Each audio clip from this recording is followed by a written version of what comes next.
palakpakan nato si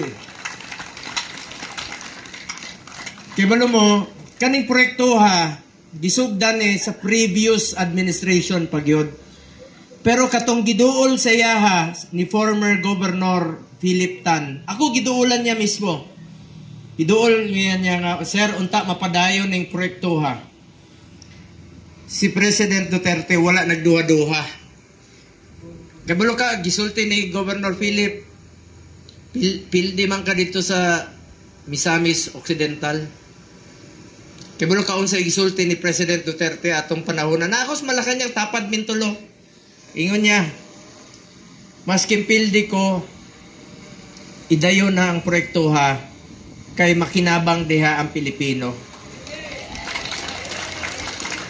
Sinasabi ko lang sa inyo, yung pamamalakad namin noon, walang pinipili.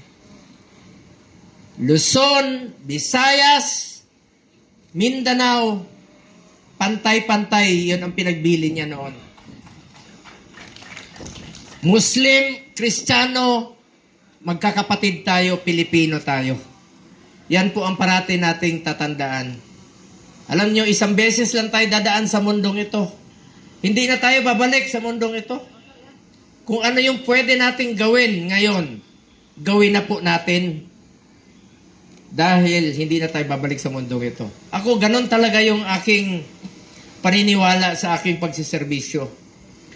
Di yun kumundang og serbisyo. Kaduha na, 2 beses na po akong bumalik dito noon. Nung nabisita namin ito. Sabi ko kay Mayor, alam nyo, March 12 po yung schedule na puntahan namin. Unfortunately, inaresto nila si Tatay Digong, binigay sa Banyaga, na alam naman natin na ginawa lang ni Tatay Digong ang kanyang trabaho para sa Pilipino at sa kinabukasan ng ating mga anak. Kaya ako po ay hindi titigil at sana ipagdasal po natin si Tatay Digong, ang kanyang kaligtasan at ang kanyang kalusugan. 80 years old na po siya. Happy birthday nung March 28 kay Tatay Digong. Alam niyo, mahirap po mag-isa. Ginawa naman niya lahat para sa Pilipino. Tingnan niyo ngayon, kaning tulay na human karong administration, pero gisugdan gyud niya sa iyang panahon sa sulod sa 6 ka tuig na human gyud. Ang Pilipino po ang nakikinabang diyan. Isipin niyo noon, paingon mo sa airport sa una, 2 hours ang biyahe padung Osamis. Ngayon, 10 minutes lang nandiyan na kayo sa airport po. Sa mga estudyante, nakakatipid kayo sa pamasahe, sa mga trabahante, pati sa agriculture, kanang cost sa biyahe. Dako gyud ang kawalan. Ako, suportado ko po yung mga proyektong tulad nito. Yung makakatulong direkta sa mga kababayan nating mahirap. Tulad nitong legislative building. Alam niyo, sinabi ko kanina, ang pakiusap ko lang sa ating Vice Mayor, kay Mayor, sa mga konsehal, gamitin niyo po ito sa tama at sa mga kababayan nating mahirap. Dapat bukas ang ating opisina, pwede nilang gamitin po itong legislative building.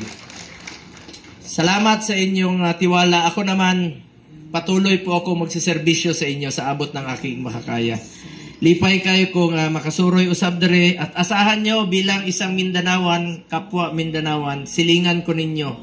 Taga Region 11 man may. Batanggen nyo po dang akong lulog-lola nga Bisaya, no? Kuhita lang ko ninyo. Anytime, magkita ta. Ayaw mo pagduha-duha. Ganina na iniduol. Natabangan daw siya sa Malasakit Center. Na isa ka pasyente. Yun ako, huwag kayo magpasalamat sa akin. Sabi ko, ang Malasakit Center para sa Pilipino yan. At sabi ko, sa lahat ng mga pasyente, lapitan nyo lang dito sa Lanao del Norte, may Malasakit Center. Punta kayo ng Misamis sa Occidental. Sa Osamis, meron din pong Malasakit Center. Dapat walang pinipili ang Malasakit Center. Walang politika dyan. Pera ng Pilipino yan. Dapat ibalik sa Pilipino ang pera ng Pilipino. So, salamat kayo. Walang katapusang, tulo lang akong luha ganina kay